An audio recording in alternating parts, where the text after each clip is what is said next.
Nandiyan ka wala. So, nahihirapan ka ba sa booking? Eto, ituturo ko sa'yo yung top 5 na paborito kong lugar na maraming booking. Number 5, Ortigas. Dahil dito, balanse. BPO, may residential, higit sa lahat nandyan yung malalaking mall, kagaya ng SM Mega Mall, Podium at saka ng Robinson Galleria. Talagang hindi mauubusan ng booking dyan kahit saan ka sumuot, lalo sa rush hour at yung oras ng uwian ng mga BPO.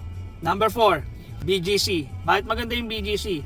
Dahil nandyan yung mga luxury mall, may mga BPO, tapos may mga residential din dyan na malalaki.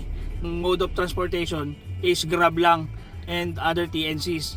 So dito, tuloy-tuloy ang booking dito. Malapit or malayo, meron. Number 3, Makati.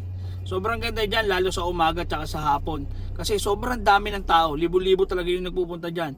Yung mode of transportation kinukulang, kaya yung iba, mas pinipili na mag-grab. Siyempre, mas mabilis, lalayo yung nilalakad para makasakay. Number 2, MOA. Siana at saka dyan sa parting Okada. Kasi dyan, volume yung tao pag nagpunta, pamilya, turista. So, may mga nagko-concert dyan, may mga liga ng basketball, gaya nung sa MOA Arena. Ano dyan, mataas ang pamasahe. Sobrang taas, kaya sobrang ganda dyan. Makakapili ka talaga ng malayo pag nandyan ka. Pwede rin short trip, kung trip mo. Kasi madalas ako short trip lang dyan eh. Mga 200 lang minsan. Sa isang oras, mga 3-4 ka para ka na rin nag long ride, di ba?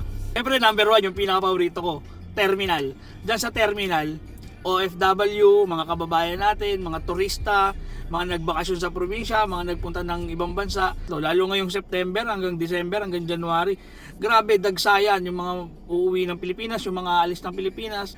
Kaya sobrang ganda dyan sa terminal, mataas pa yung pamasahe. So yun lang guys, no? Kung nahihirapan ka sa booking ngayon, puntahan mo yung 5 na yan. Yung mga advices naman natin, pwede nyo sundin, pwede hindi. God bless, ingat.